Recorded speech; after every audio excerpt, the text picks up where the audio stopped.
1930s. World War II had not yet begun, but already, in the vertical flight race, the German Reich was ahead. The Foch-Achilles FW-61 held every world helicopter record. The test pilot, Hanne Reich, had shown the FW-61 to the German public. The rest of the world also watched. But when war broke out in 1939, information stopped. For American helicopter pioneers, there was only silence from Germany. The first really successful flights were made around 1937 by Fokker in Germany. They were followed by other flights. However, during the recent years, we had no news from Germany, and we do not know of any further success of this outstanding pioneer designer. But behind the silence, there had been further development, a great deal of it. One of the most successful German designers was Anton Flettner. In 1942, the Flettner Colibri became the world's first military helicopter. Only 22 were built for operation with the German Navy. They were used for reconnaissance, flying from platforms above the gun turrets of convoy escort ships. They had a reputation as hardy, reliable, and practical machines. The Foch-Achilles 223 Drache, or Dragon, used the same side-by-side layout as the record-breaking FA-61. It made its first flight in August 1940. It was much larger than the FA-61 and was capable of lifting 2,000 pounds. It had the amazing maximum speed for that time of 115 miles an hour. Some had a machine gun fitted for self-defense. It was used by the Luftwaffe for transport, supply, and reconnaissance. At the other end of the size spectrum was the unpowered Foch-Achilles FA-330. It was a one-man automotive kite designed for towing behind U-boats for observation. A telephone line was embedded in the 500-foot towing cable for communication between pilot and U-boat.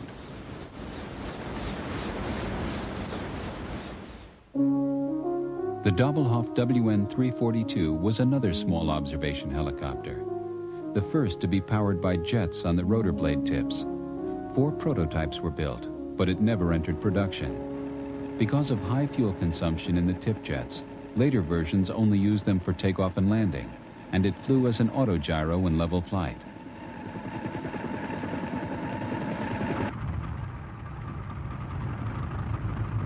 When the Allies entered Germany at the end of the war, they found among other helicopters 3 Flettner Colibris in perfect working order. One went to Russia, and the other 2 were taken back to the United States, where they went through a comprehensive test and evaluation program.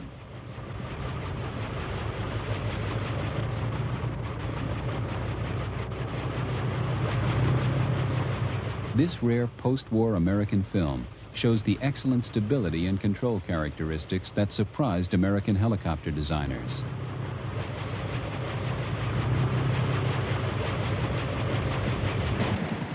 But in the war years, the American helicopter industry had itself come of age. This is the Sikorsky XR-4. On May 6, 1943, it landed safely in a cleared space on the cargo deck of the tanker Bunker Hill. It was America's first helicopter shipboard landing. The XR-4 was not the military's first choice to launch the U.S. Army into the helicopter age. It had been rejected in favor of a helicopter rather like the German FA-61 in basic layout. The Platt-Lepage had side-by-side rotors and a fuselage like an airplane. But Igor Sikorsky was not a man to take rejection lying down.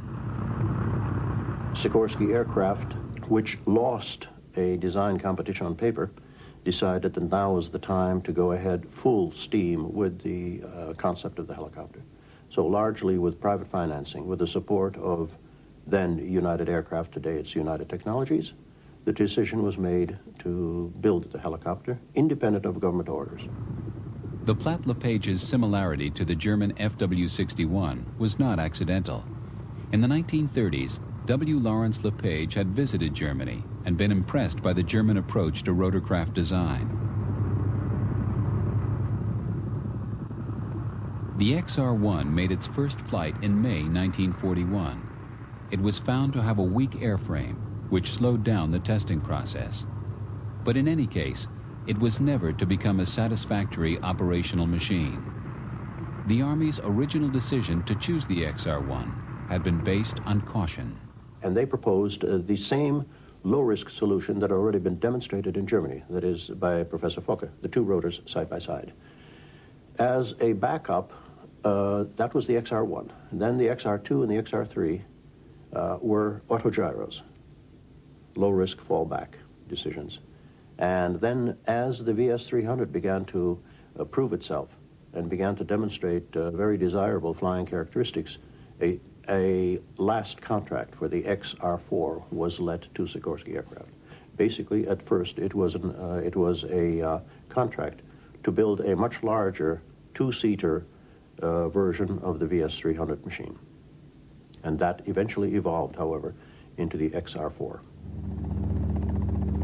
The XR-4's delivery flight from Stratford, Connecticut to Wright Field, Dayton, Ohio, established an American helicopter distance record. When it was officially handed over to the Army on May 18, 1942, it was ready to go into service. Present at the handing over ceremony was one of America's greatest aviation pioneers, Orville Wright. In April 1944, a Sikorsky YR-4 rescued an American pilot and 3 British casualties from behind enemy lines in the Burmese jungle. They had to be taken out one at a time. It was one of the Sikorsky R-4's most remarkable actions of the war, and a pointer to the helicopter's future as an effective military tool.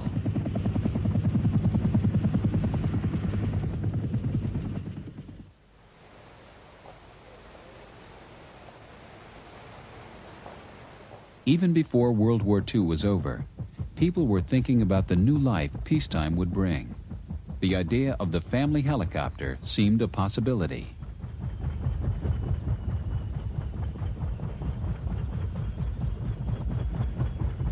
The man tipping the car park attendant in this promotional film is Sikorsky test pilot Les Morris, and the helicopter is the Sikorsky test bed, the VS-300.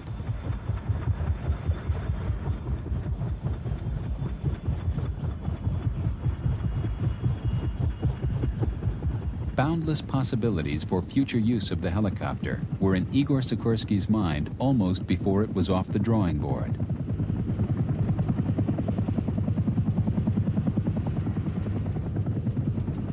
We can visualize the helicopter being used for carrying mail, passenger, freight.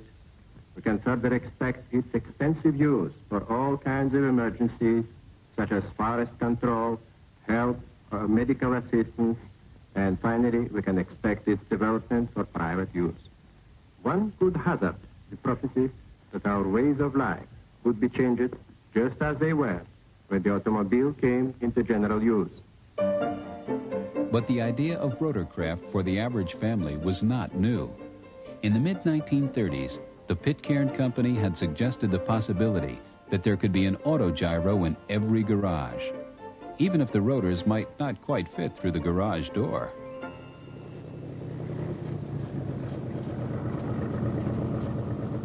Any autogyro could land,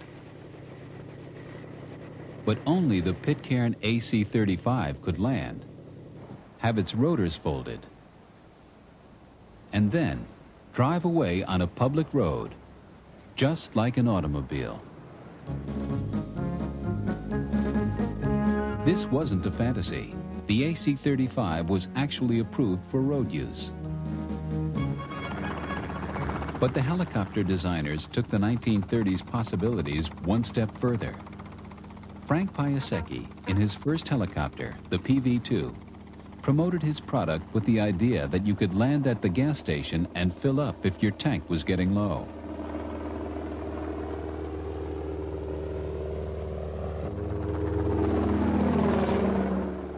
And if that didn't stretch your imagination, think of the reaction of other golfers when you casually landed on a golf course and left your brand new helicopter next to a green while you went off to shoot 18 holes. But when the war came to an end, it wasn't all sweetness and light in the helicopter industry. You see, this was after the war, so there was just no military deep interest, no military programs. The nation was in a closed-down mode. In the absence of orders from the military, Charles Kaman went out of his way to interest the general public in the helicopter. He staged regular demonstrations outside his factory, showing off the helicopter's bag of tricks to a willing audience.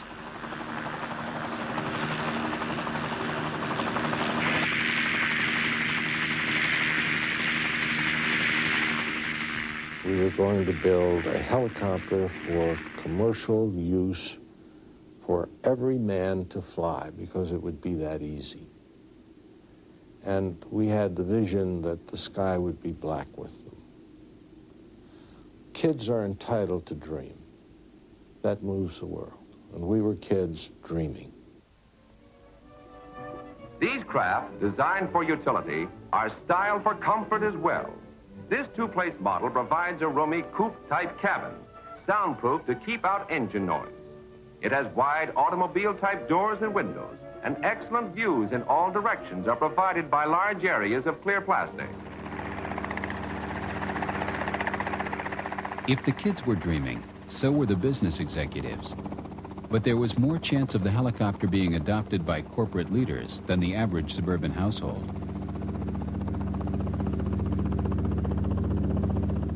Nevertheless, the American public was more than happy to watch the spectacular barnstorming publicity events staged all over the country by the energetic helicopter manufacturers.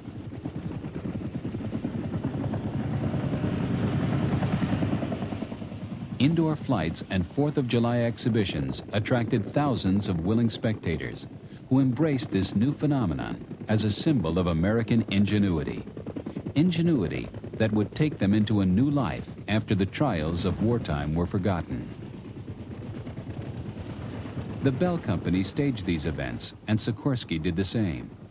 And even the very small manufacturers tried to join the drive to capture the imagination of the ordinary American.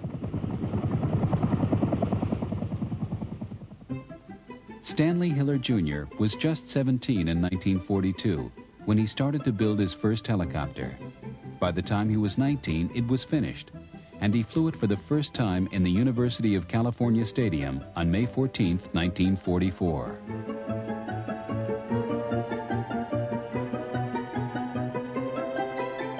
Hiller's coaxial rotor system was extremely effective, giving stability and simplicity of operation. Hiller believed strongly in the idea of a helicopter in every garage and developed a number of other models, including one called the Commuter.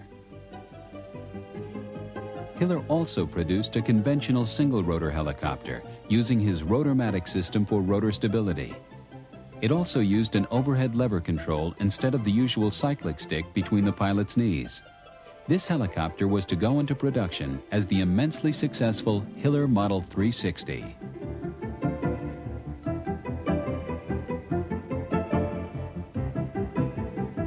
At a time when families were looking to escape the city centers and settle in the space and peace of the countryside, the helicopter seemed to be the ideal daily commuter vehicle. The Kellett XR-8 was produced by the Kellett Autogyro Company. It was America's first helicopter to use the side-by-side intermeshing rotor system. But the dream of personal helicopter transport was never to become fact. Dr. Bob Rosen of NASA. Kind of picture we all heard about from popular mechanics in the 40s and early 50s of everybody having one of these things in their garage and commuting to work is something that's not going to happen. And when I think of the difficulty of traffic patterns now and think about everybody commuting in a rotorcraft to work, I'll tell you, if there's one, I'm not going to be doing that no matter what else happens with all those people in the sky. But if the everyman helicopter was just a fantasy, there were more than enough real commercial applications just waiting to be recognized.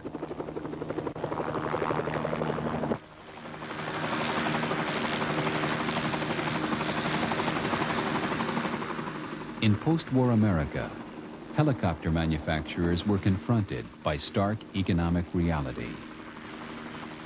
The regulations to get a type certificate so that we could sell them had been severely increased, so that we needed a lot of money. So began there the first of a series of endless compromises. But the first was we'd better give up the idea of every man's helicopter and build a crop duster. Back in the 30s, the autogyro had been recognized as a useful machine for crop dusting. But while the autogyro's rotors helped distribute sprays more thoroughly than ground equipment could, the helicopter went one better. Its positive downwash forced sprays around and under the plants in a way never before possible. It was a spectacular sight for any onlookers, and in those days, nobody worried about the health risks. Helicopters had other advantages over the established forms of crop spraying. Ground machinery was slow, could damage the crops, and could only work when ground conditions allowed. Fixed-wing aircraft were fast, but that was half their problem. Speed made them dangerous in confined spaces. The helicopter's ability to control its speed in the air from 0 to somewhere approaching 100 miles an hour gave it a flexibility no other vehicle had.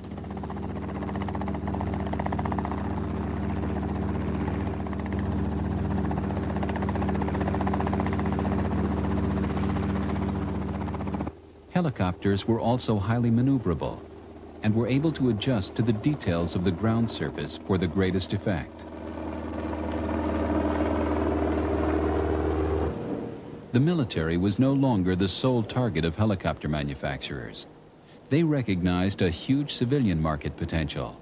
The task was to identify a need and then sell the helicopter as an answer. On March 8, 1946, this Bell 47 received the first American type certificate for a commercial helicopter.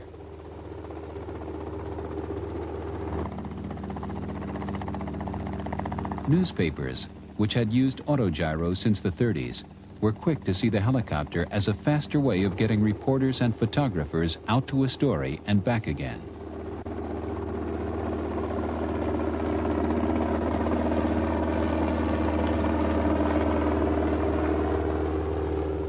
Helicopters could land on a roof or in a car park. Film could be processed quickly, and the photographs could be on the streets in the evening edition, while surface-bound reporters were still fighting traffic jams. The helicopter found a role in animal conservation. In rugged, inaccessible territory, it could monitor species numbers, or if necessary, herd the animals to a new location.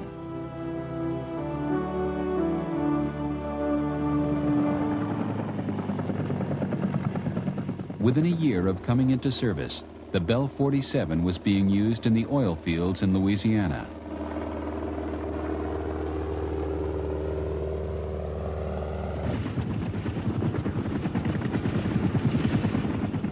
Its value for geophysical surveys and for transporting personnel to difficult locations was immediately recognized, and soon helicopters were a common sight in oil fields all around the world. But the helicopter really came into its own on offshore oil rigs. In 1948, a Bell 47 made the first helicopter landing on a rig 19 miles out to sea in the Gulf of Mexico. Soon, helicopter manufacture became an international industry. In December 1946, the British Westlands Company acquired the rights to produce and sell Sikorsky helicopters throughout the world except the North American continent. Westlands was free to develop and improve the basic Sikorsky models, and their version of the S-51, the Dragonfly, went into service in October 1948. It had a larger engine, higher speed, and longer range than the Sikorsky original. It earned a reputation as an extremely effective rescue helicopter.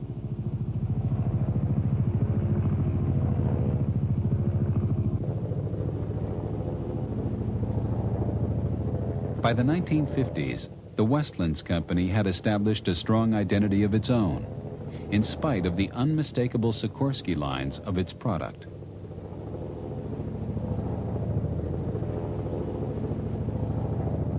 While Westlands followed the Sikorsky approach, the British Ferry Company was moving in its own direction. The Jet Gyrodyne was a convertiplane with tip jets and a pusher propeller.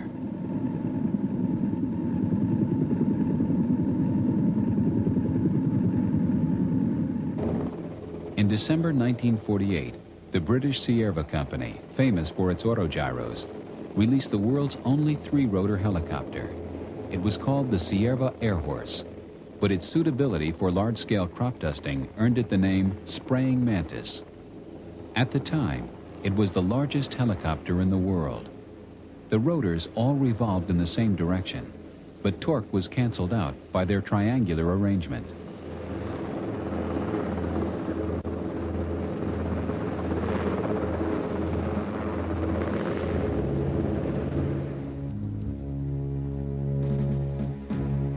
British military Westland's Dragonflies served with the Royal Air Force in the Malayan jungles in the early 1950s. They were formed into the first British casualty evacuation unit. At about the same time, American helicopters began to perform the same service in Korea. The helicopter revolution was just beginning on the field of battle.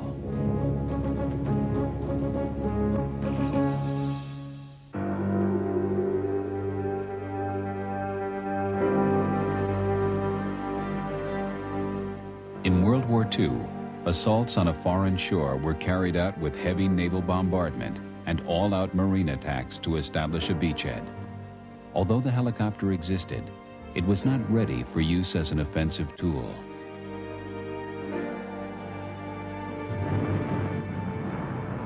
Then came the atomic bomb, which threw traditional military thinking into chaos.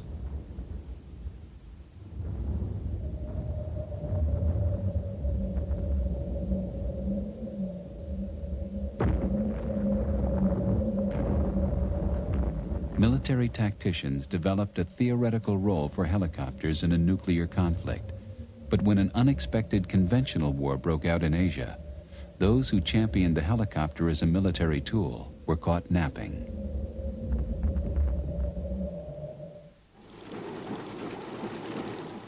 On June 25, 1950, North Korean troops crossed the dividing line between Communist North Korea and the Republic of Korea in the south. 16 countries joined under the banner of the United Nations to reject this aggression.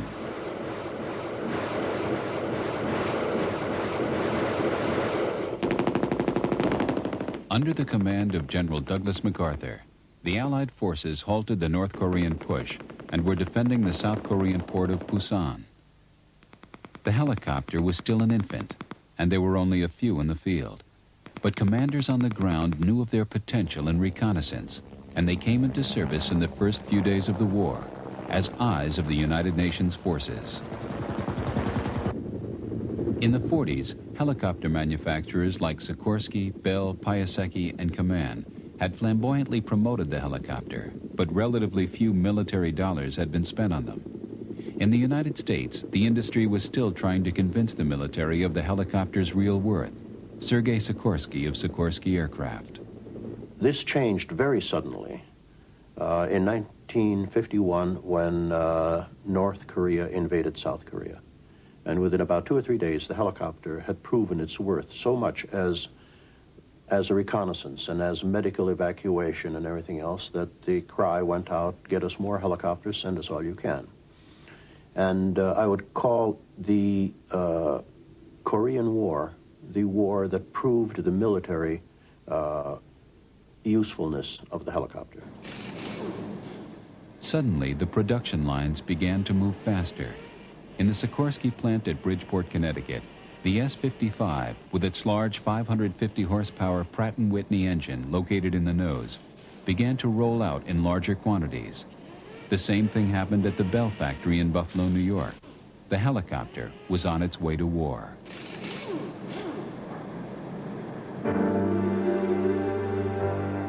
The war that nobody expected ran on through autumn of 1950 and into winter of 1951. The conditions were bitter, and every day that passed strengthened the helicopter's claim as a worthwhile military vehicle. Snow and ice made movement on the primitive roads difficult. The terrain was rugged. Flash floods occurred in the river valleys, cutting off communications. Suitable landing areas for fixed-wing aircraft were limited.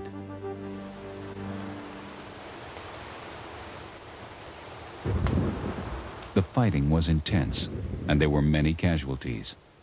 Moving these casualties overland to the Medical Army Surgical Hospitals, or MASH units, was a slow and painful process. The situation was perfect for a helicopter like the Sikorsky S-51. The design was more than 5 years old, and it was one of the first types in Korea. The helicopter's ability to land aboard ship and provide fast communication, or to help people in otherwise inaccessible situations, had long been realized, and Korea provided opportunities every day for the helicopter to show its versatility.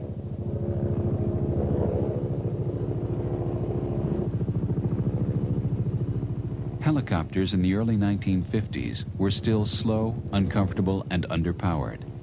The S-51, with its 450 horsepower radial engine, had a maximum lifting capacity of only 3 passengers, or 950 pounds. When the larger Sikorsky S-55 came into the field, it brought a lifting capacity of 10 passengers, or 2,855 pounds. With the Army designation H-19, one of these helicopters was put through a severe test of lift capacity in early 1951. It was given the task of retrieving the engine and tail section of a crippled MiG-15 for examination by American Air Force analysts. And it succeeded, while also carrying 6 very thin South Korean soldiers and an American jet fighter expert. At this time, aerial photo reconnaissance was the province of fixed-wing aircraft.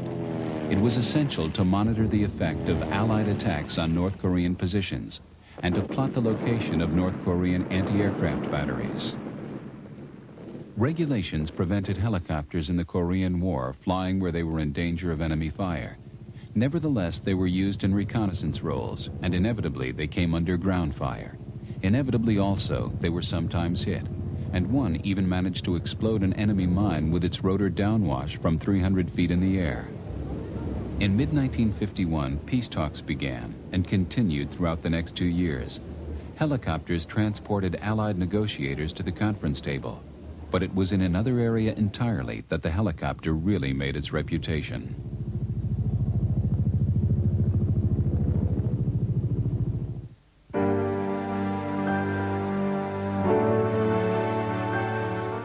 Lines of refugees fleeing from the communist forces stretch for miles on the roads of South Korea. These thousands upon thousands of homeless and hungry people provided some kind of visible justification for the United Nations troops fighting far from home in bitter and difficult conditions. They needed such a symbol. In the first 6 months of the war, over 60,000 United Nations troops were wounded in defending South Korea.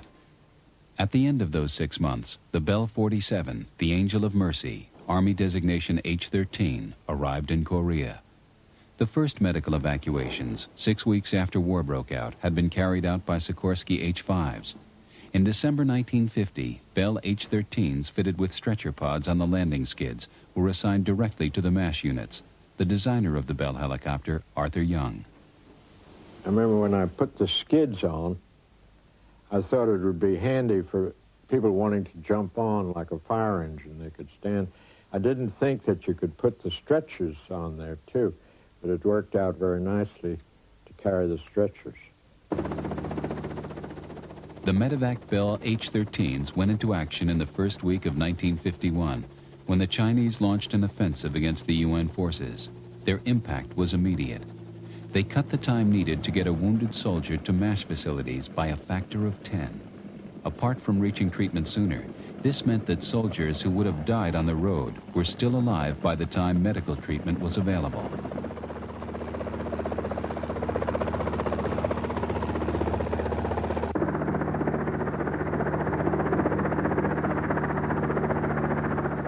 These helicopter mercy rides were not available to every soldier injured in the field. Only the seriously wounded qualified. This category of injuries became known as helicopter wounds.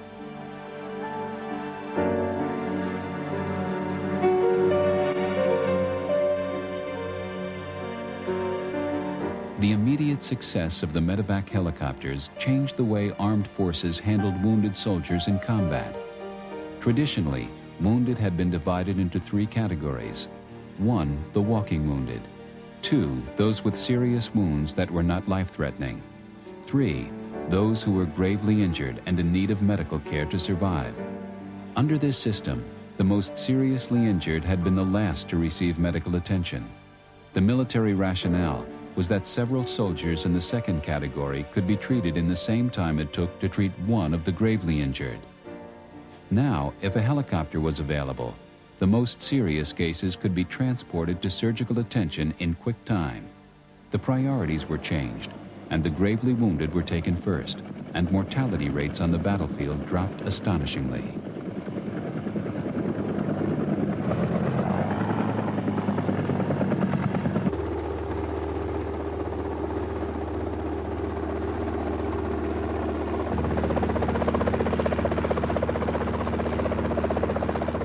Not only were the MASH units placed within easy reach, but offshore hospital ships were suddenly accessible by air.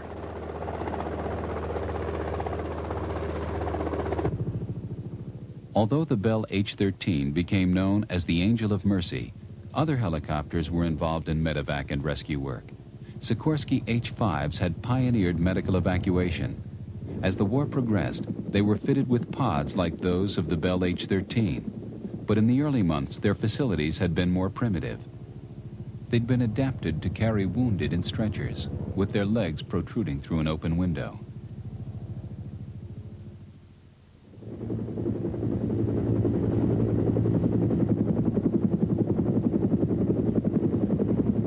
The Sikorsky S-55, here in the Marine version, designation HRS, brought a new standard of comfort and lifting ability to medevac.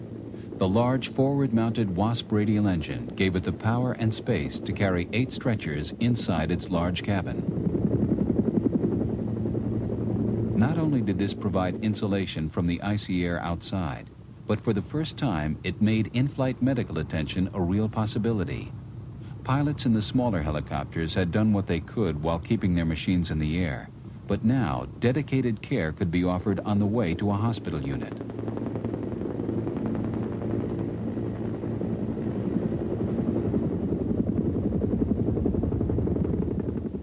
And so the process continued throughout the war. HRSs, H-19s, Bell H-13s, and Sikorsky H-5s, picking up wounded from the aid stations and taking them on to MASH units or hospital ships. The number of medevac helicopters in Korea was never very great, but their influence on the treatment of wounded in war was immeasurable.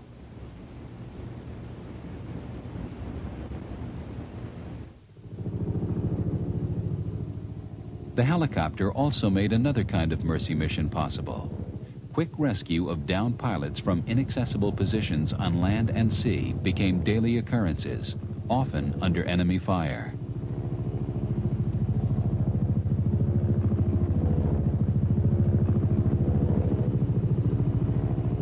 But the helicopter had other uses away from the front. It was ideal for setting up lines of communication.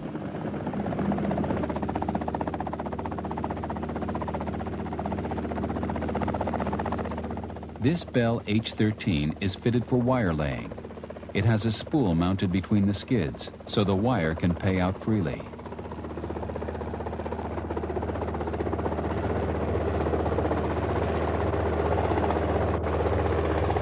Using this technique, Army communication lines could be set up in a fraction of the time it took to achieve on the ground. It also meant that lines could be laid in locations that were otherwise completely inaccessible.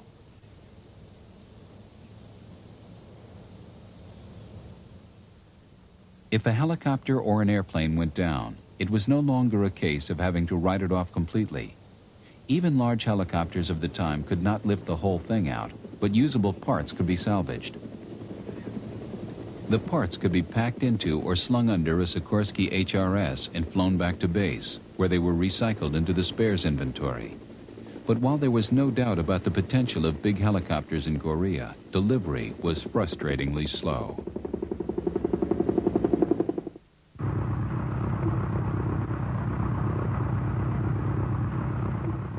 helicopters provided service in other less spectacular ways than medevac or search and rescue. Delivery of mail from home and fresh food supplies could be made to troops in advanced positions on inaccessible high ground, out of reach of the normal transportation system.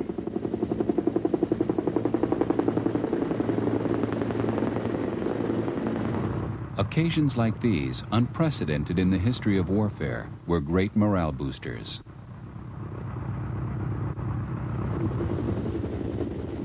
The helicopter's first flirtation with tactical missions was reminiscent of World War I, with phosphorus bombs delivered by hand out the side door to the target below.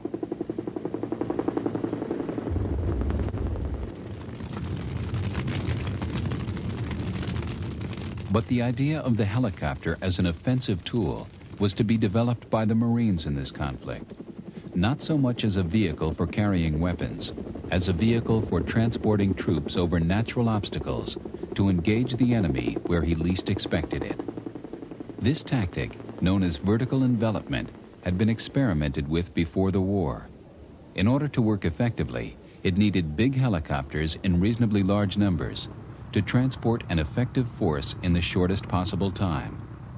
HRSs had been used to evacuate troops from difficult locations, but now it was time to use their large lifting capacity in an offensive role.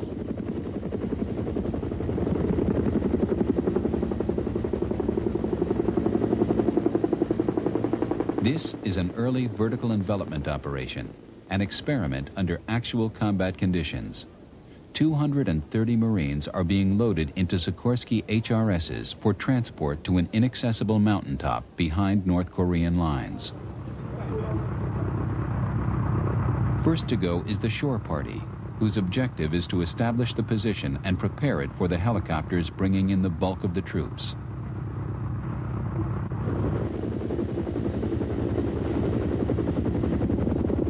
Their flight in the helicopter takes them over terrain that would need days of back-breaking slog to penetrate on the ground.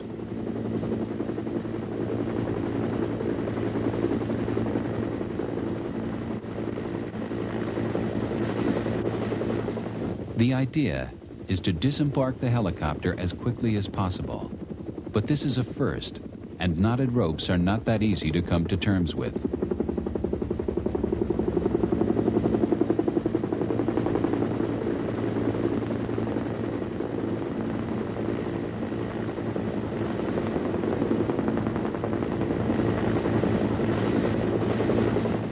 Once on the ground, the shore party's job is to clear the area and secure it before the main body of Marines arrives in the HRSs.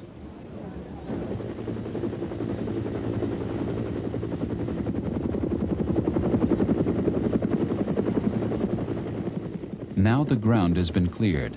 The main body of helicopters can land to unload their complement of troops. The knotted rope is no longer a factor, but speed is still essential, since each HRS must get out of the way to allow the next one to come in.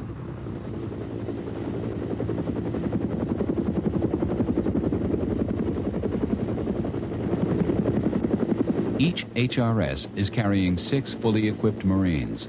They move out of the helicopters to their assigned positions to establish a 360-degree perimeter defense.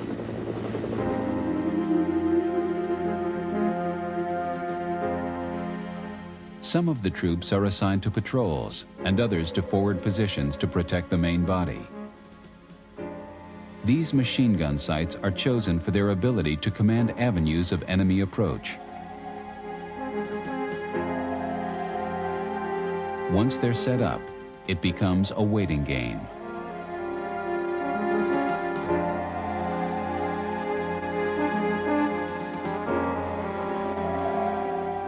North Korean prisoners taken by the patrols are bewildered at the sudden appearance of American Marines behind the North Korean lines.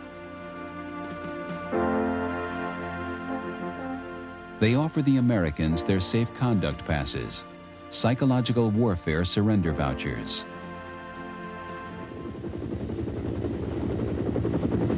The next stage of the operation is the transportation of supplies. They arrive on the same helicopters that brought the troops.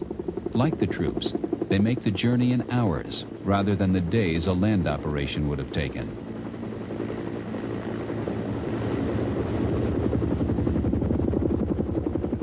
The speed of the unloading process is assisted by a quick release arrangement on the slings, so the helicopter only has to pause for a moment before returning to base. Small offensive actions like this were the forerunner of full-scale vertical envelopment operations, launched from both land bases and offshore carriers. On October 11, 1951, the Marines launched Operation Bumblebee, the first battalion-strength helicopter lift of troops. Military history was in the making. History fashioned by the availability of the helicopter on the field of battle. In Operation Bumblebee, almost 1,000 Marines were loaded in successive waves into 12 HRSs. In 156 flights over a period of 6 hours, they were transported to a 3,000-foot mountaintop 15 miles away. The Marines were making use of Igor Sikorsky's concept of total freedom of transportation. With helicopters, they could surmount land and water and drop their cargo of troops on the least accessible of objectives. By the time we saw the 50s come around, we saw a greater capability being developed in the vertical flight or the helicopter arena. And the Army took advantage of this because it gave them mobility over the ground, slightly over the ground, got them up out of the mud, muck, and mire, and also afforded them the opportunity to traverse around obstacles that normally would hinder their operational capability. Helicopters had their place in almost every aspect of the war in Korea. Attempts to negotiate a truce occupied 2 years of effort, and the helicopter did its part in making sure the United Nations negotiators arrived at the conference table as conveniently as possible. But the enduring image of the helicopter from Korea will always be the Angel of Mercy, the Medevac Bell 47, Army designation H-13, with its distinctive rotor noise and 2 pods mounted on the skids to carry gravely wounded soldiers to immediate medical attention.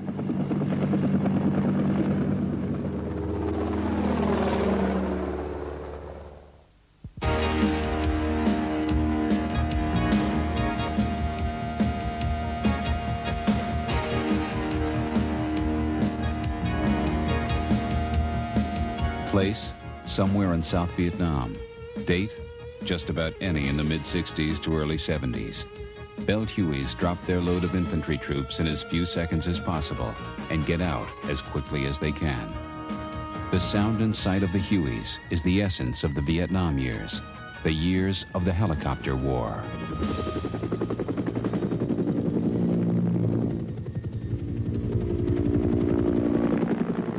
Assaults by helicopter were the only way that war was conducted. There was not a movement of a complete division or a brigade or a battalion or even a company along a line and saying, this is ours, all behind us, and we're going to get you, the enemy, in front of us. The enemy could as well have been behind you all the while you're moving in a northerly direction. He could have been to your south. The war in Korea had shown the versatility of the helicopter in the field, and through the 50s and early 60s, military tacticians exercised their imaginations to maximize the use of this new tool.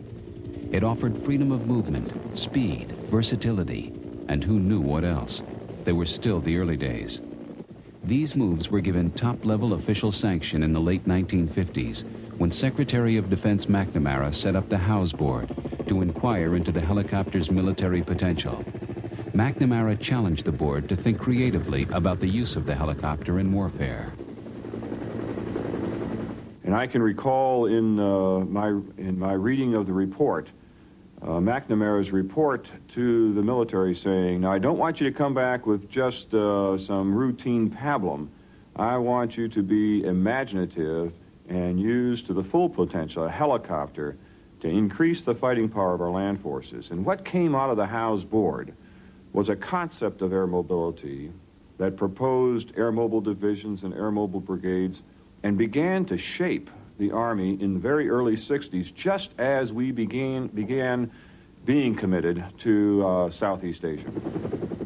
And some of the ideas of the time were highly imaginative. The jungles of Hawaii double for Southeast Asia to test a new concept in tropical warfare.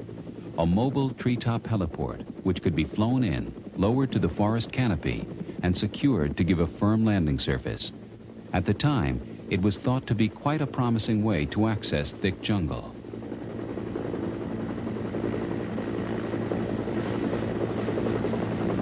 But air mobility concepts were also developed for the open spaces, and this 60s exercise shows some of the basic tactics. Boeing Vertol Chinooks come in fast to an unheld area and unload artillery.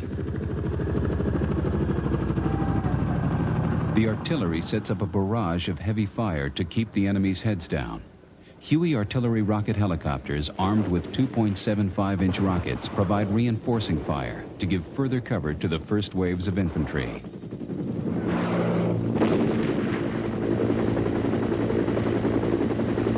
To be effective, this kind of operation requires precise knowledge of the location and size of enemy forces. With the support of continuing barrages from the artillery helicopters, the troops continue to arrive in numbers to engage the enemy on the ground. But if you can't find the enemy, the results can be very different. John Zugschwert, Colonel, U.S. Army retired. In Vietnam, the enemy was totally invisible. He lived under the ground. He moved under the jungle canopy. So there was a continual movement, and it was a completely different situation than we are normally associated with. I think this was probably the same things that were experienced by the military forces fighting in Southeast Asia in World War II. From the air, the landscape of South Vietnam is picture postcard beautiful. But for troops on the ground in the Vietnam War, it was just water and mud.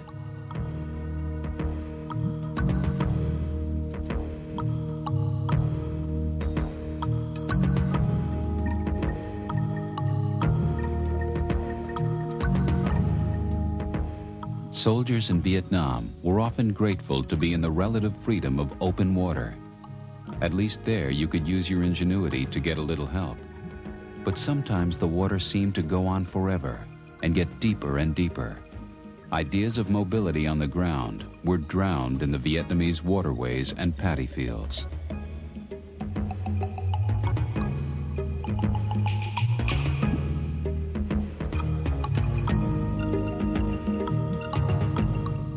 And at last, when the water ended, the mud was never very far away.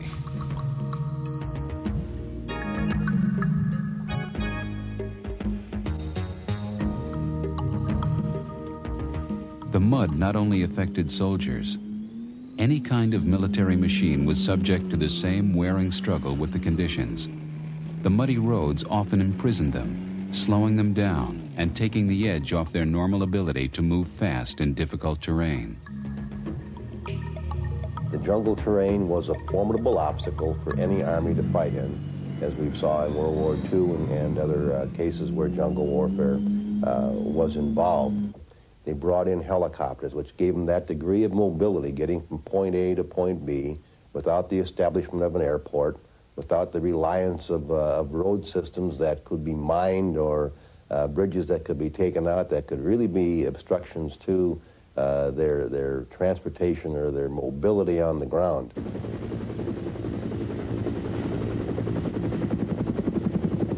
This was a war for the military helicopter. It could bring the troops in over the top of mud and water and drop them precisely where they needed to go.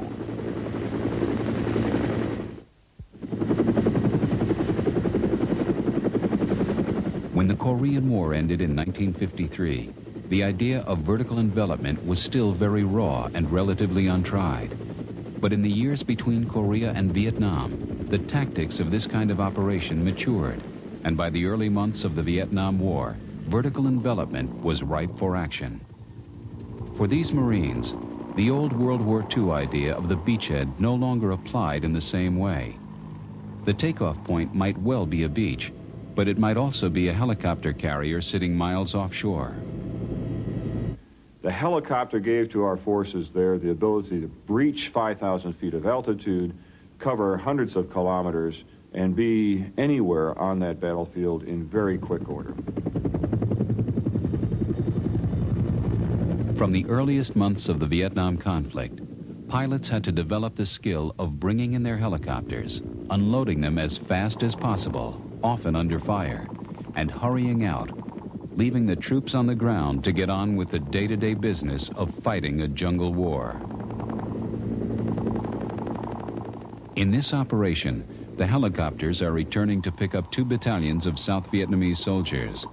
This was a pattern to be repeated day in, day out, year in, year out. A pattern that retired Colonel John Zugschwert became very familiar with.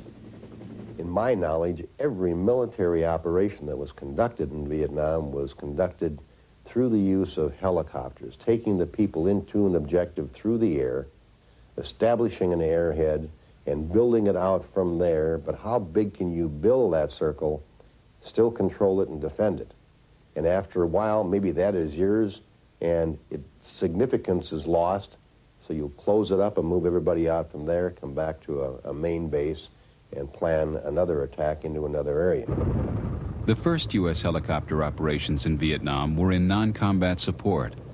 The U.S. 57th Light Helicopter Company arrived in Tan Son Nhut in late 1961 to train South Vietnamese troops in quick deployment from their Piasecki H-21s. In March 1961, 16 UH-1B Hueys had been armed with machine guns and rockets as experimental armed escort helicopters.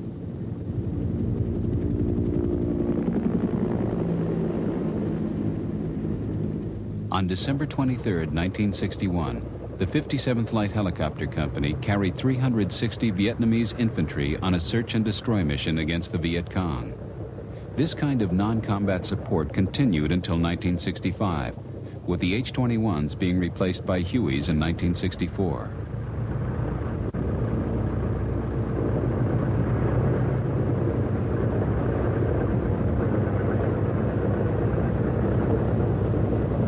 During that time, a standard method of approach was developed. The troop carriers would fly in staggered formation, 1 minute apart. Once on the ground, they were under pressure to unload their complement of troops and get out as soon as possible. It was becoming obvious that helicopters were vulnerable to ground fire, especially during this type of mission. While they unloaded their troops, the helicopters were sitting ducks. In these flat open areas, access for the helicopters was not a problem. But later, when the war was really underway, some landing zones could be very inaccessible. Generally speaking, in the region I fought, it was jungle, usually triple or double canopy jungle. It was mountainous. And the technique was, of course, to start at the top. It's a lot easier to go downhill than it is to go uphill. But generally speaking, the tops were not open. So we normally blew a hole on the top of the mountain using an Air Force, what we call a daisy cutter. Big conic-size container filled with explosives with a standoff pipe. As that would touch the ground, it would detonate the explosion and blow the trees apart, about as large as what would be needed for a single aircraft to coming down into the hole of the jungle. So our technique was to set up on usually about a 20 or 30-second interval, and we'd line up and shoot our approaches to the tops of the trees, and then allow the helicopter to come down the hole that we had just blown in the top of the jungle, let the soldiers off, come quickly up off the top, exit the landing zone, and then number 2 would be right in behind us with his load. And within a few minutes, we could have a large infantry force on the ground. And of course, their first task, secure the area, and then begin the pioneer work, cutting down trees, expanding the landing zone. In then would come supplies, more soldiers, field artillery, and the like.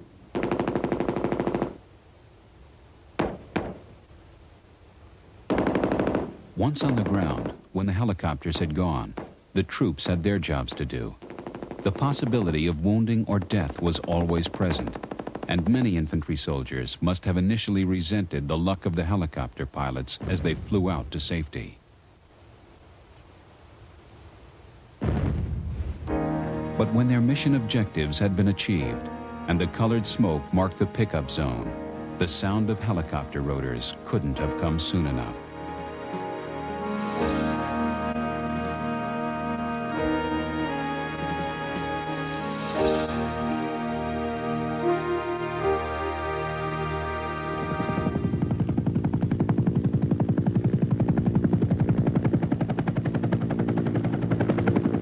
the problem of ground fire was always present. The jungle offered heavy cover around any landing zone, and even a few seconds on the ground to pick up a group of soldiers might be a few seconds too long.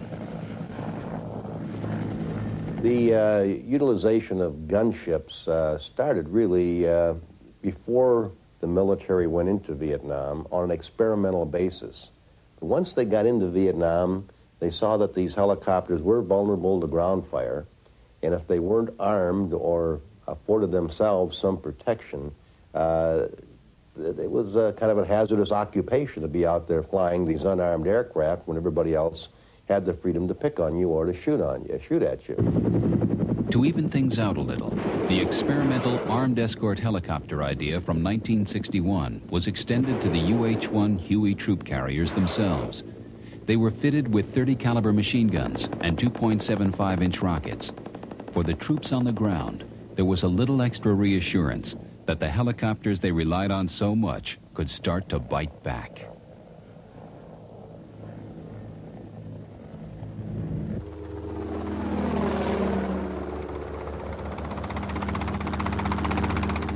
The idea of the armed attack helicopter was not new. These Bell Sioux, equipped with machine guns and rockets, are taking part in a 1950s exercise to investigate the potential of Army helicopter cavalry forces. They're employing the idea of reconnaissance by fire to test the enemy's strength. It seemed to be an idea with potential. I'm flying this Sioux and firing its weapons so that I'll really know what we are able to do with armed helicopters at this stage of the game. General Bugs Cairns was very confident of the future of air cavalry. We have a lot of ideas on the fire. One of the best, I think, is the Aerial Combat Reconnaissance Company. This unit will be completely air-mounted, with armed helicopters and infantry troops mounted in transport helicopters. The speed, versatility, and effectiveness that you gain by being free of ground obstacles, but still in intimate contact with the ground, is tremendous. The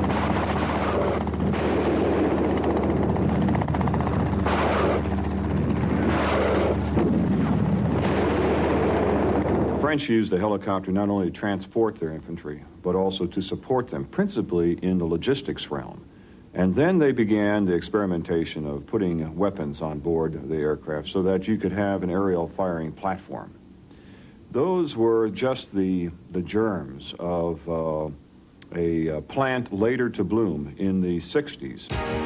The early germs of those experiments with armed helicopters involved some fairly unlikely vehicles, like this Piasecki H-21, bristling with machine guns in 1955. The Sikorsky S-55 was also given a trial with rockets. This is the Bell H-12, an early 50s research and development utility helicopter designed to carry up to 8 fully equipped infantry soldiers. It was piston engine powered, which meant lifting performance was limited. But in 1956, its successor was rolled out, equipped with an 825 horsepower Lycoming turboshaft engine. It was designated XH-40, and the production version was called the Iroquois HU-1A. It was known to posterity as the Huey. The Huey was a leap forward in utility helicopter performance. It was delivered to the Army in June 1959. Recall that this aircraft was originally built to serve the needs of our medical evacuation requirements. It was a civilian adaptation to a military need. I can recall first flying the A model, which I thought was really quite something. I mean, now we are moving into a gas turbine engine with fuel control and certain automation. You no longer had to have exquisite coordination to keep throttle rolled down at the right speed as you increase torque. It made the act of flying much simpler.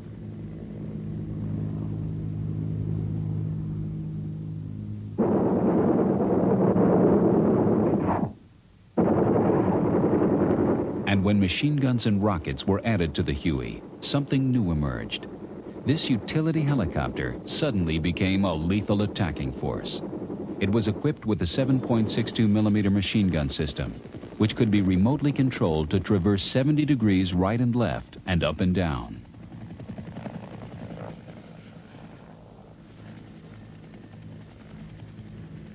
But in spite of its guns, impressive rocket firepower, and excellent service performance, this was a stopgap modification. It was beginning to become obvious that a purpose-built attack helicopter was needed.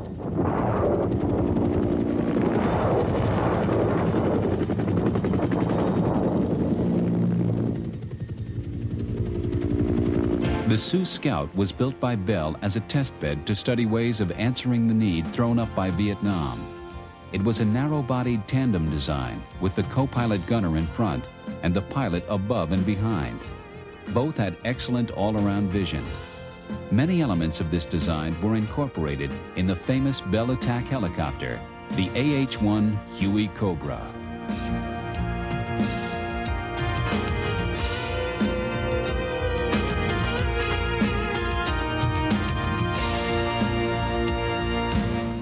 I can recall my first view of the early model Cobra, and I just couldn't believe how slick a fighting machine that really looked.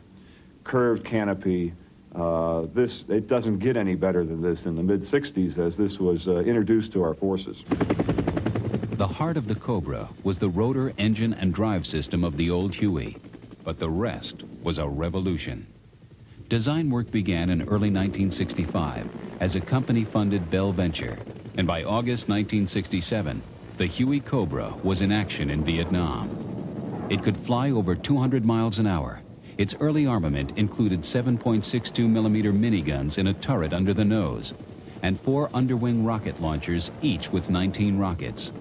It could also be equipped with the XM-35 20 millimeter cannon system, capable of firing 750 rounds a minute. Over 1,000 1G Cobras were built. The attack helicopter had arrived in Vietnam.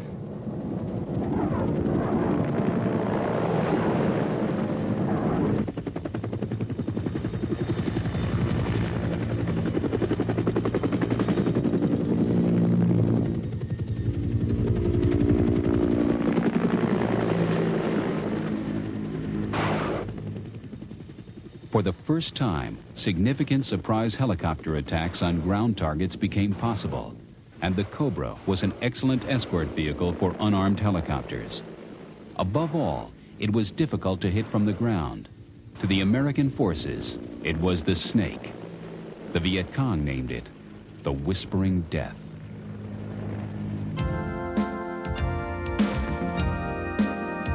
The Huey Cobra was the right helicopter at the right time, and as well as its distinguished career in the Army, found its way into service with the Marines. It was the founder of a line that runs through to the present-day Apache. The Bell AH-1 Huey Cobra will always be associated with Vietnam, the helicopter war.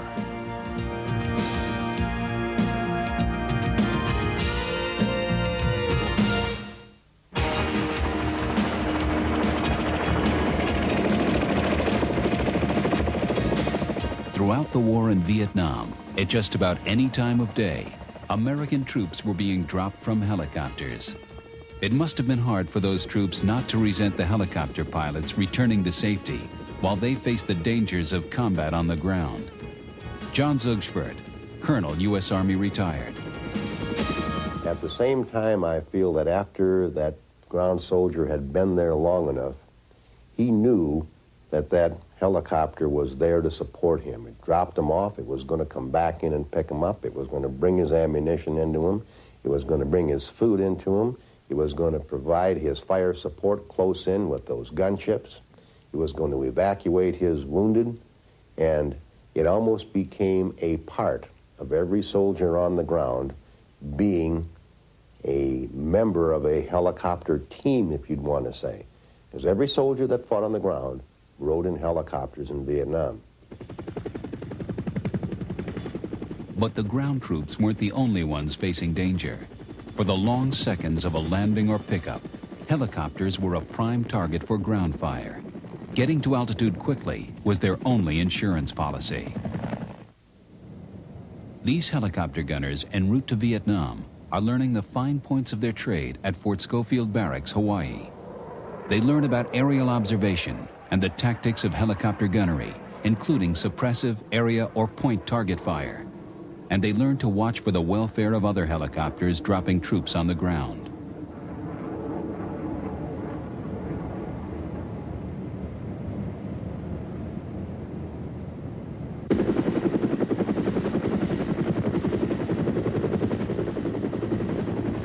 The transition from training camp to the hot reality of combat in this helicopter-dependent war was like stepping into a different world. And it was also a new world of logistics and planning. To coordinate the many new military roles for the helicopter and make the war operate efficiently, a new approach to organization was needed. So what you had here superimposed upon the entire area of Vietnam was the 1st Aviation Brigade, consisting of those 4 groups in the 4 geographical corps or support zones, made up of the battalions and the companies to support the troops that were on the ground. But they were in a general support role. They might be supporting the 9th Division one morning, they might be supporting the 25th Division that afternoon, and the 1st Division that evening. So it was a movement of this logistical and this transportation capability across all the ground units to afford them that mobility index that was so important in the areas that were difficult to traverse, the jungle areas.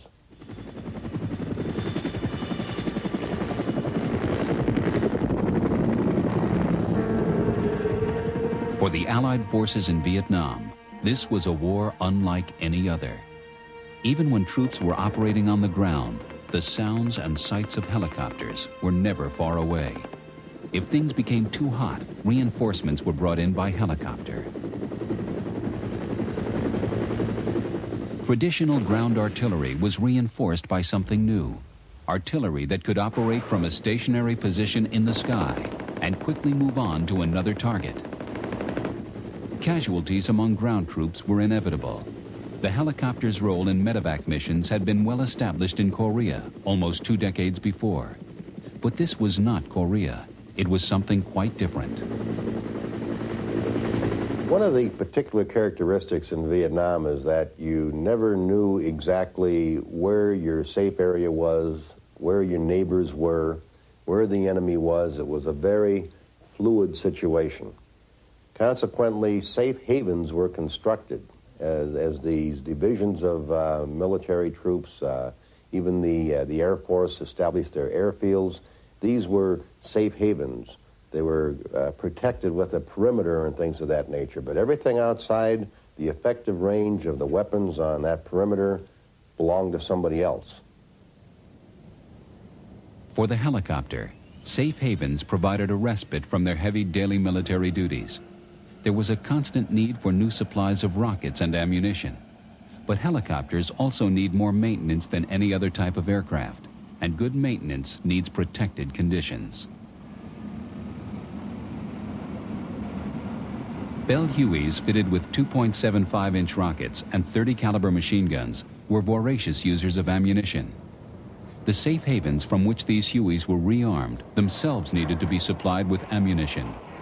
More often than not, it had to be brought in by helicopter.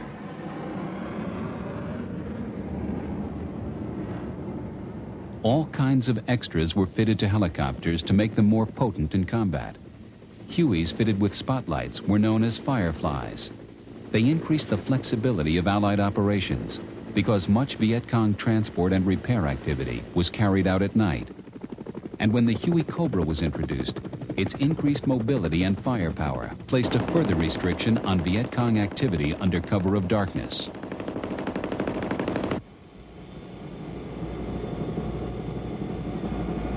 Some of the extras attached to helicopters were quite revolutionary. UH-1B Hueys fitted with sensing devices could detect the smell of effluent or human body odor. Helicopters flying low and slow were in a good position to make use of these people sniffers, as they were called. But there were problems in interpreting the findings of these and other sensing devices. Whether or not that movement that you may have detected by some sensor system or something was animal civilian or military? It was difficult to sort out. Was it friendly? Was it enemy? It was difficult to sort out. So the entire environment was just something that was moving. And it was difficult to fight in that sort of a situation. Difficult or not, Vietnam provided a perfect opportunity for the helicopter to demonstrate its enormous flexibility as a military tool.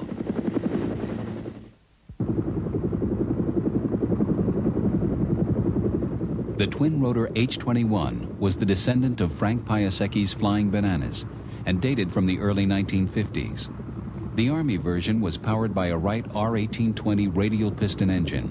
From 1961, American H-21s carried South Vietnamese troops in non-combat support roles on search and destroy missions against the Viet Cong. They had a crew of 4 and could carry another 10 fully equipped combat personnel.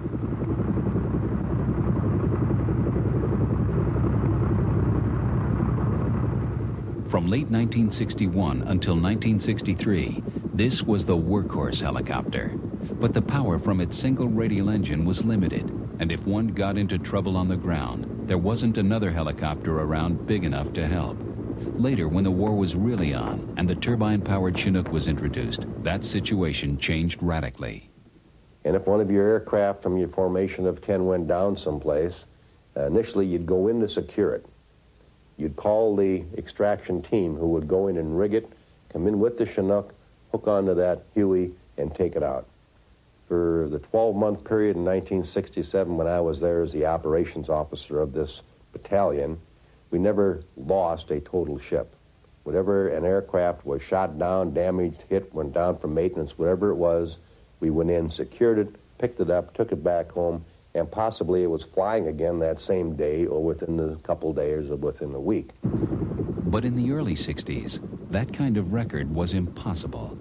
Here, an H-21 has become stuck in the mud and fallen over on its side. It has suffered no mechanical damage, but there is nothing to be done except strip it of any parts of value either to the Viet Cong or the U.S. Army.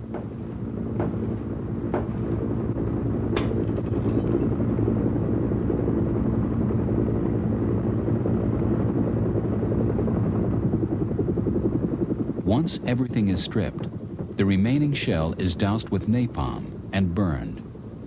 This kind of wastage stopped when the Boeing Vertol Chinook arrived in Vietnam. The CH-47A Chinook brought the power of 2 big Lycoming turboshaft engines into the field. It could lift 30,000 pounds slung externally and change the whole concept of what could be carried by helicopters in war. This is an air-mobile firing platform designed to give a firm footing to artillery, even on the soft mud of the Delta rice paddies. Mechanical jacks on each corner keep the platform level in up to 4 feet of mud. As Major General Rudolf Osterwich III recalls, the Chinook rapidly found its niche in the Vietnam War. That became the workhorse. It was the vehicle that allowed us to move our howitzers, our artillery, from base camps out to firing places. And you see, if you can move artillery with the speed of the helicopter, you extend effectively the range of that howitzer. What was normally 9 or 10,000 meters, 9 or 10 kilometers, we could extend to wherever you wanted to fly it. And so the tactic became one of moving your artillery to an offset position so that it could then cover your assault intended landing zone. And in most instances, we were able to conduct our combat operations under the protective fire of our field artillery. The potential of the Chinook as a carrier of artillery was recognized even before it was introduced into Vietnam. This early 60s exercise demonstrates its ability to unload artillery pieces within 25 seconds of landing.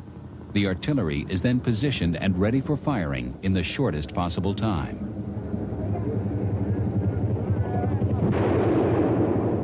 A Little John rocket could be unloaded and ready for launching within 1 minute, and then the Chinook could move the launcher to another site.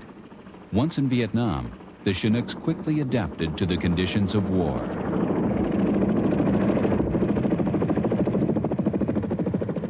Now, certainly the Chinooks and the logistical transport aircraft working from safe haven to safe haven didn't really need a lot of support They could take off within the boundaries of a safe haven, come to an altitude which was normally depicted at about 1,500 feet. Once you were above 1,500 feet, you were relatively exempt from damage from ground fire, and fly to the next safe haven, do a steep approach, and come in, make your landing, and move like that. The Chinook also had another major function. It could deliver in one load 44 battle-ready troops to the most inaccessible location. The Sikorsky H-54 Sky Crane was a specialized heavy lifting machine with 2 Pratt & Whitney turboshaft engines. It could lift 20,000 pounds, so a 155mm howitzer was no problem. Like the Chinook, the CH-46 Sea Knight was developed by Boeing Vertol and came into operation in the early 60s. It was used by the Marines as a medium assault helicopter.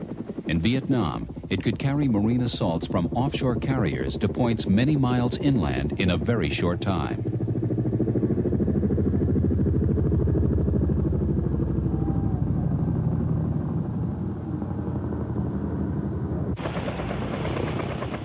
Variants of the Sikorsky H-53 Sea Stallion were adopted by the Marines, the Navy, and the Air Force in Vietnam.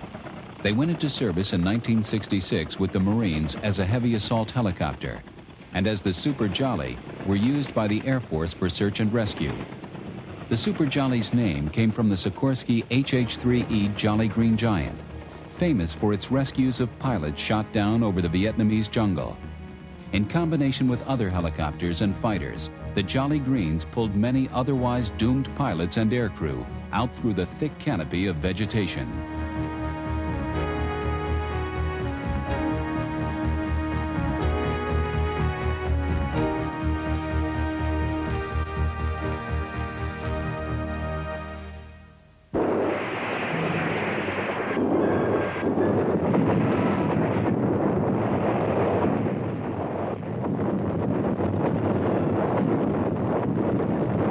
Compared with fixed-wing aircraft, helicopters fly low and slow. For the first years of the war, the Viet Cong had little in the way of anti-aircraft weapons, but ground fire was still a problem for any American helicopter. Helicopters took a lot of hits, and there's an awful lot of area in a helicopter that it doesn't matter if it takes a hit. I've seen the blades where you take several hits through the blades and take the good old Army GI green tape. Put the green tape over the hole and you continue flying. There may have been a little more vibration there than there was before. On the other hand, it may have taken some of the vibration out.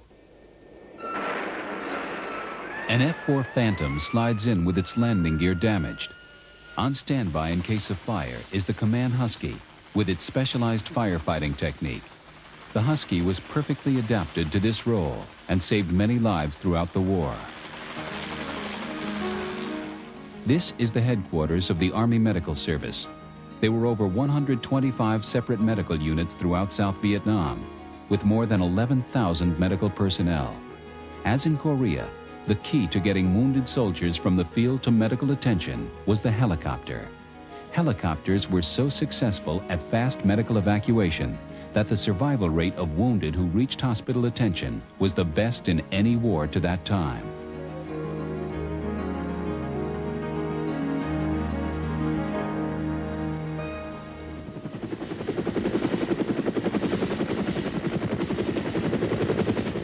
The internal personnel hoist was included in medevac helicopters to help in locations where landing to pick up wounded was difficult.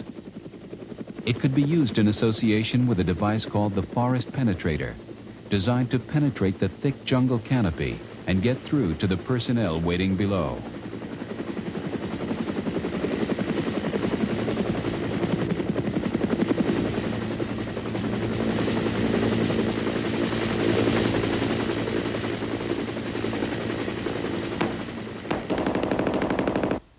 Many of the air ambulance pickups took place in the thick of heavy ground fire, with great risk to crews and their wounded passengers.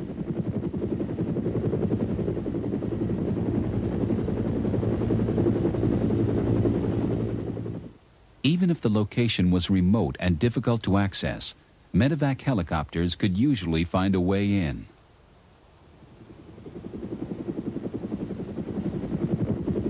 Smoke markers were used to signal a landing site. Once the helicopter had located the marker, found its way into a safe landing, and taken the wounded on board, medical treatment was usually only minutes away.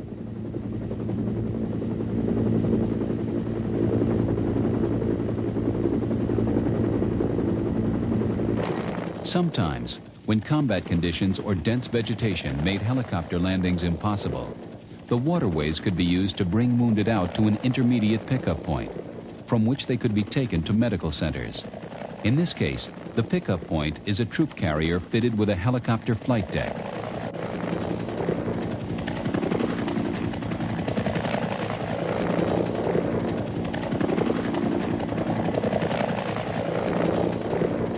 In the Delta area, the Mobile Riverine Force was equipped with hospital ships. The shuttle service to these ships was provided by helicopter. But not all medevac helicopter flights were for American or South Vietnamese military personnel. Air ambulances were also used in medical care for the South Vietnamese civilian population.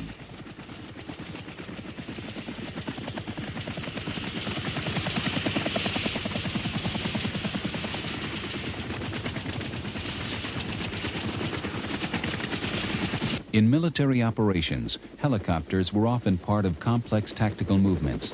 Here, a helicopter lays a smokescreen to protect troop carriers coming into a hot landing zone. Once the troop carriers are on the ground, Cobras give direct firing support under the guidance of the ground commander, who is in direct radio contact. The target is within meters of friendly ground forces. So it was a very disciplined operation, day in and day out. In the cavalry outfits, where they had the reds, the whites, and the blues, the gunships, the lift ships, and the escort aircraft, they were all a well-tuned organization, and they weren't out there just shooting up the neighborhood. They were run by somebody who was in charge, who was a professional, knew what he was doing.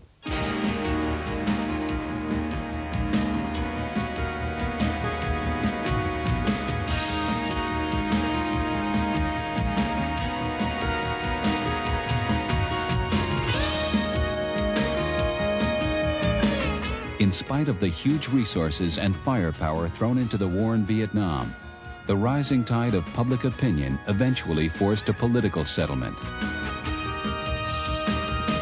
In the years from the first American involvement in Vietnam in the early 60s, right up to the evacuation of Saigon in 1975, the helicopter made its mark and came of age as a weapon of war. Never mind the ultimate outcome in terms of win-loss. But from a military standpoint, from specifically a military standpoint, our U.S. and Allied forces depended heavily on the helicopter to give them the battle victories that they enjoyed for those many years. April 29th, 1975. Concern becomes panic as the realization sinks in that America is withdrawing from Saigon. Operation Frequent Wind, to remove all American citizens, third country nationals, and some special Vietnamese, is underway. In this final chapter of the war, the helicopter will have a most extraordinary role. This will be the largest helicopter civil rescue operation in history. Sea Stallions, Sea Knights, Hueys, and even Cobras will lift over 7,000 evacuees from Saigon to the ships of the 7th Fleet waiting offshore. The exodus is so overwhelming that the decks become overcrowded. And yet still more helicopters hover in wait. Vietnamese helicopters, with no bases left to return to, are sacrificed. These, then, are the final images of the helicopter in Vietnam. The Helicopter War.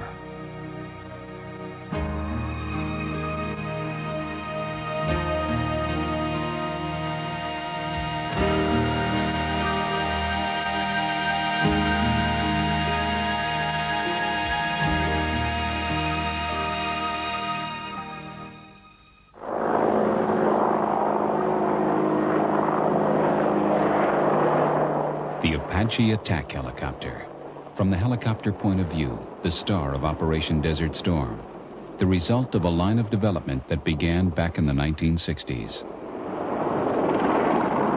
I would have to tell you that when we came out of Vietnam in the early 70s, there was a serious challenge about whether or not air mobility could support land forces elsewhere in the world. Recall in the early 70s, the chief threat at that moment was the Soviet threat, the Warsaw Pact, Europe, very sophisticated integrated air defenses, heavy-duty anti-tank weapons. Could helicopters survive in that kind of environment? And that brought a whole new change to the tactical application of the lessons that we learned over 9 years in Vietnam. The AH-1 Huey Cobra was the start of the modern attack helicopter line. Before it arrived on the Vietnam scene in 1967, there had only been a few factory experiments and some conversions of helicopters designed for other purposes. Not that the Cobra was new from the ground up. It used the engine, rotors, and drive system from the UH-1 Huey. But on the outside, at least, it was an attack helicopter. It was fast, it had a narrow, hard-to-hit fuselage, good visibility for pilot and gunner, and was heavily armed.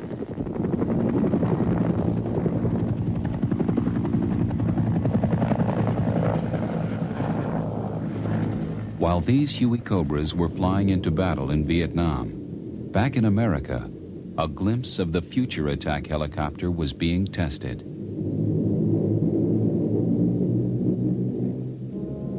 Unlike the Cobra, the Lockheed AH-56 Cheyenne was a complete purpose-built attack helicopter. It used the Lockheed rigid rotor system and had a pusher rotor on the tail for high-speed level flight. Short stub wings provided lift at high forward speeds and put the Cheyenne in the compound helicopter class.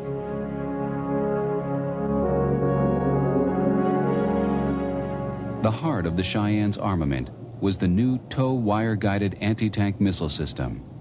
The Cheyenne carried 6 TOW missiles. It also had a 7.62 millimeter minigun and a 30 millimeter anti-tank cannon.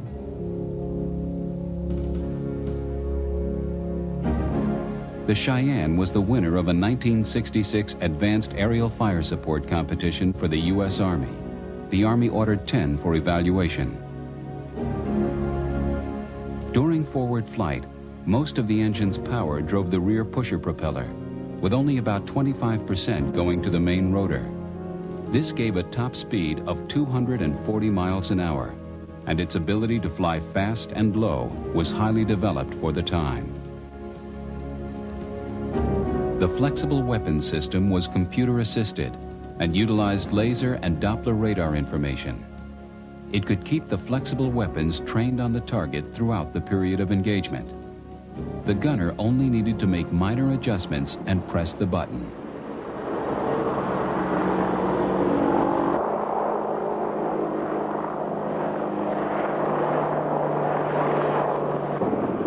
The tandem seating arrangement with a huge transparent canopy gave superb all-around visibility to the pilot and the gunner.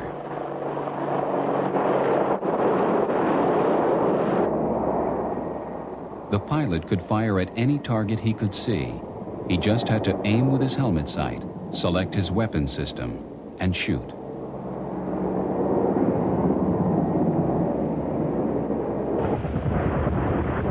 The rocket system was very accurate.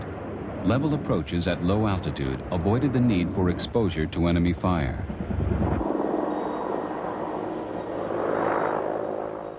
The Cheyenne was impressive, with its high performance, purpose-built design, and devastating firepower. Its TOW wire-guided missile system made it a lethal tank killer. But because of cost overruns and changes in military philosophy, the Cheyenne project was canceled in 1972.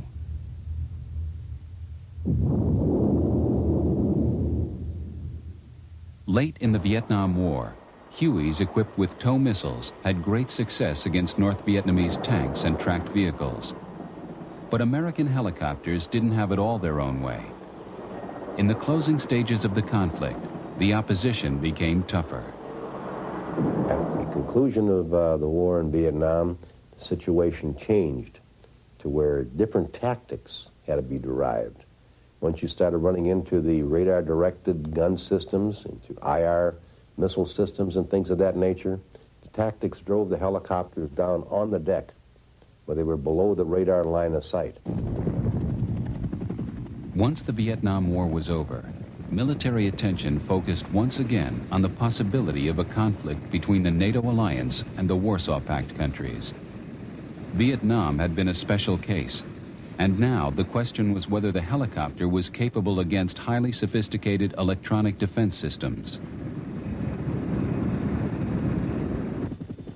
The Huey Cobra was still a serviceable attack helicopter, but a new player was about to enter the game. In the mid-70s, the Army held its advanced attack helicopter competition. It called for a helicopter that could operate in day, night, and adverse weather conditions from the front line. The final selection was made in December 1976. The winner was the Hughes YAH-64, the Apache. Major General Ostovich. Now, instead of a Huey that was converted to a tandem-seated Cobra that had all the vulnerabilities of a civilian helicopter made to look like an attack helicopter, now we had an Apache that was designed with a rotor system that could take heavy-duty air defense hits, 12.7 AAA fire, and the machine continues to fly. Protected seats and protected environments around critical components, redundant systems. And so that whole growth of what we call in the United States Army our modern Army aviation fleet of helicopters came out of the early 70s and based on our lessons in Vietnam. In January 1984, the first Apache entered service. The modern attack helicopter had finally come of age.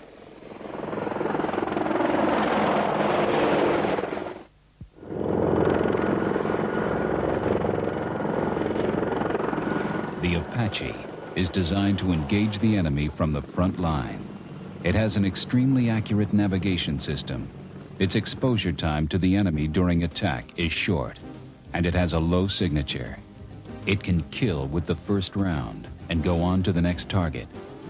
The Apache can perform day or night in all weather.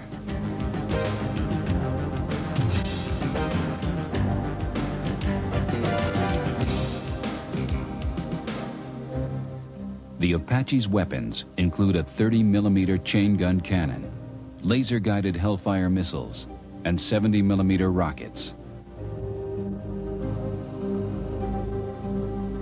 Its weapons control system is highly sophisticated. The target acquisition designation sight operates with the fire control computer and integrated helmet sight. It has a stabilized sight for day and night operation.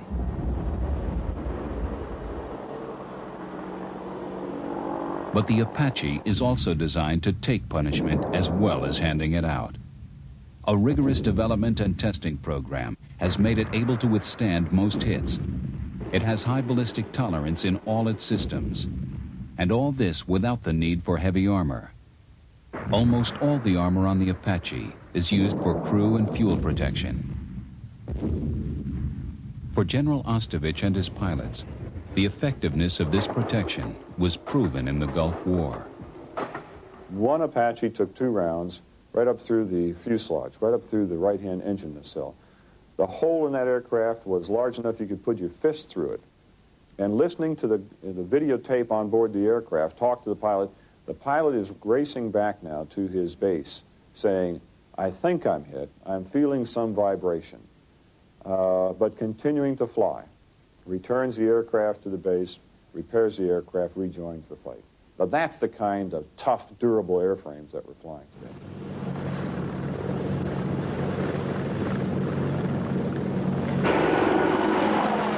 The Apache cruises at 180 miles an hour with a top speed of 235. It can fly sideways and backwards at over 50 miles an hour.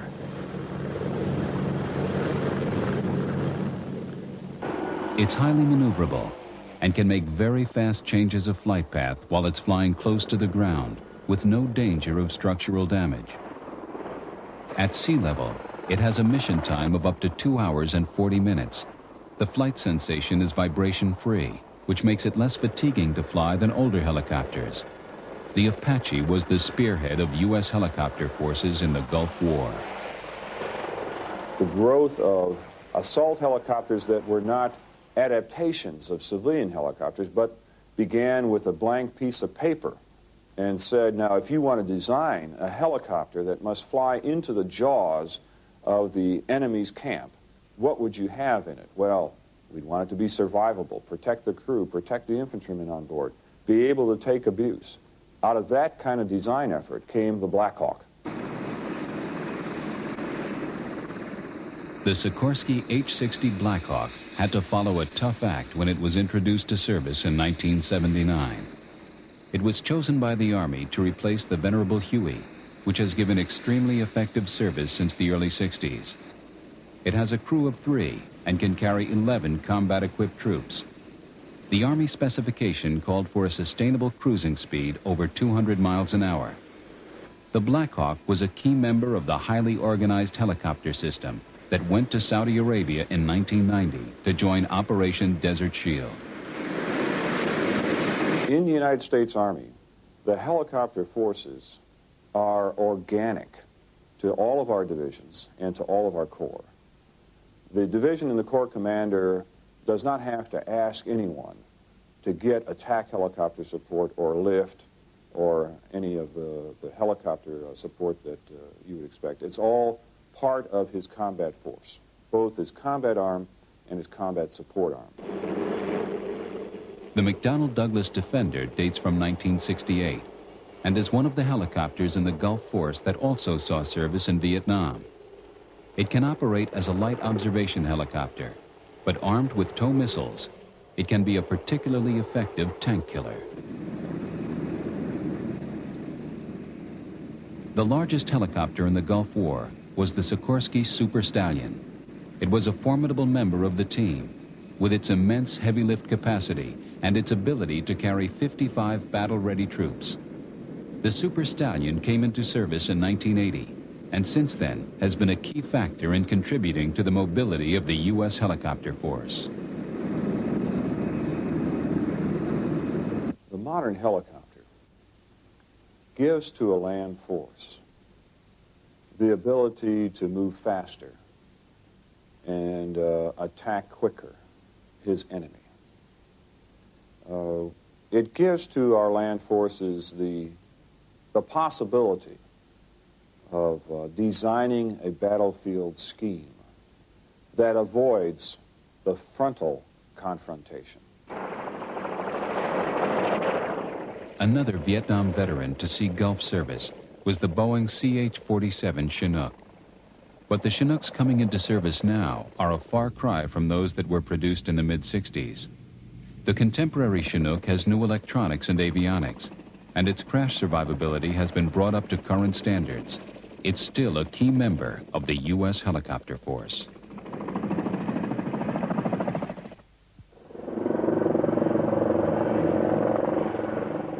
In the early hours of the morning of January 17, 1991, a force of 8 Apaches crossed the Iraqi border without lights. They were flying fast and close to the ground. Their mission was to destroy 2 Iraqi radar stations. At 2:38 a.m., they released their missiles, laser-guided Hellfires, then Hydra rockets, then cannon fire.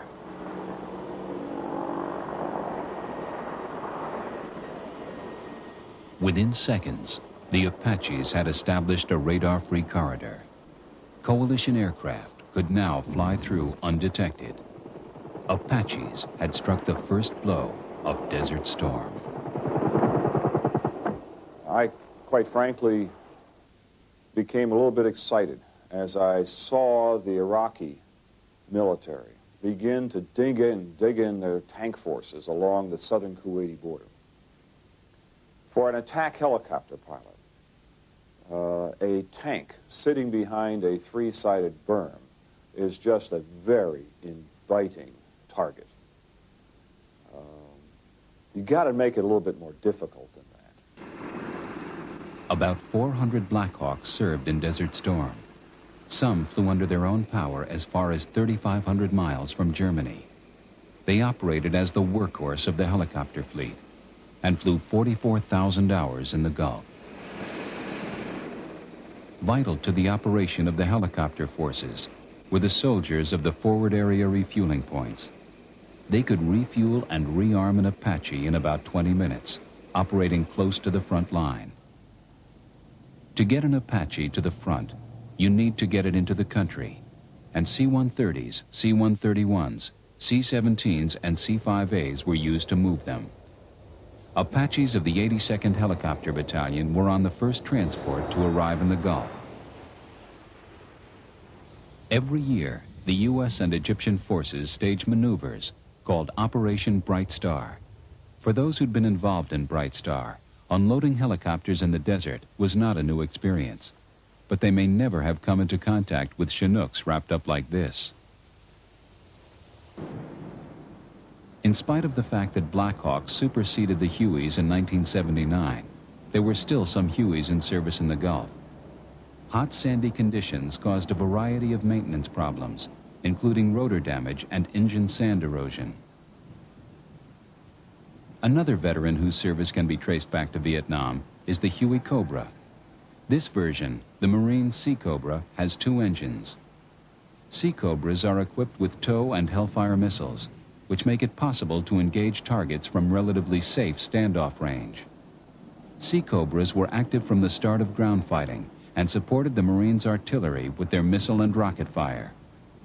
A Marine said that in one operation, a Cobra was so close he could reach up and touch its skid as its hot cannon shells rained down.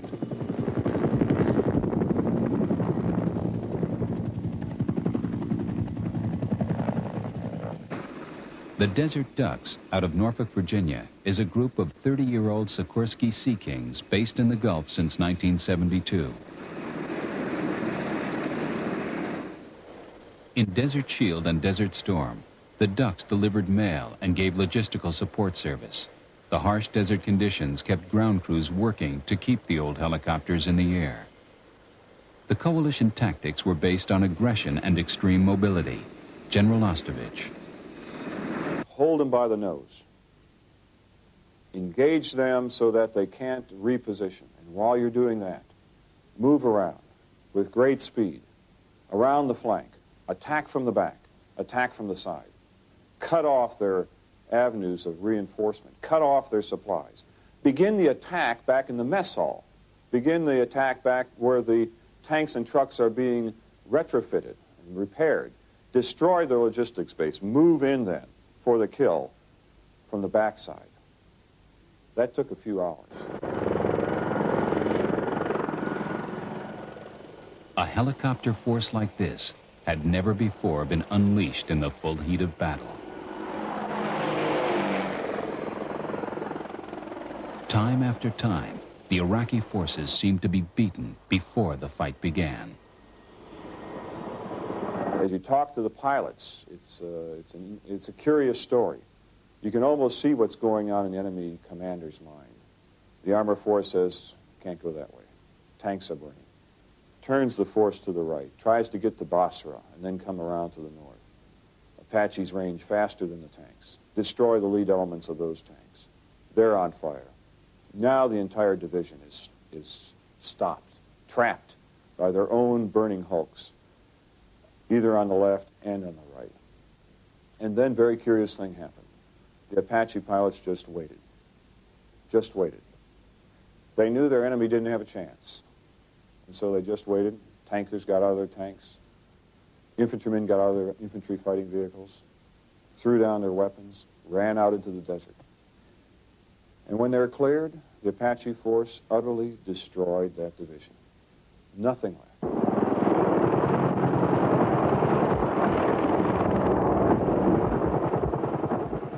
At the start of Desert Storm, the U.S. Army had 11 aviation brigades in Saudi Arabia, with a total of 1,800 helicopters.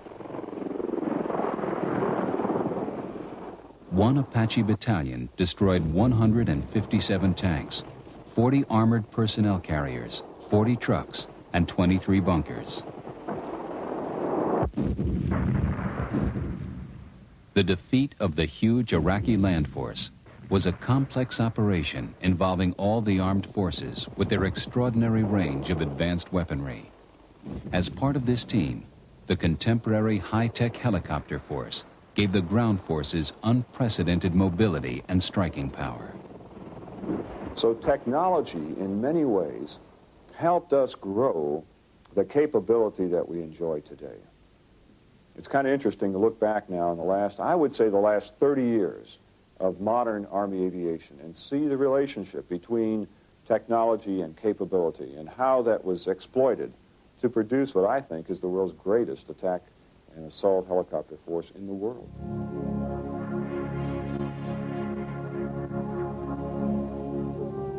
Desert Storm settled any lingering doubts about the attack helicopter's ability to hold its own in a modern war. According to some experts, it has tipped the balance to the extent that the helicopter is now being seen as a possible successor to the tank.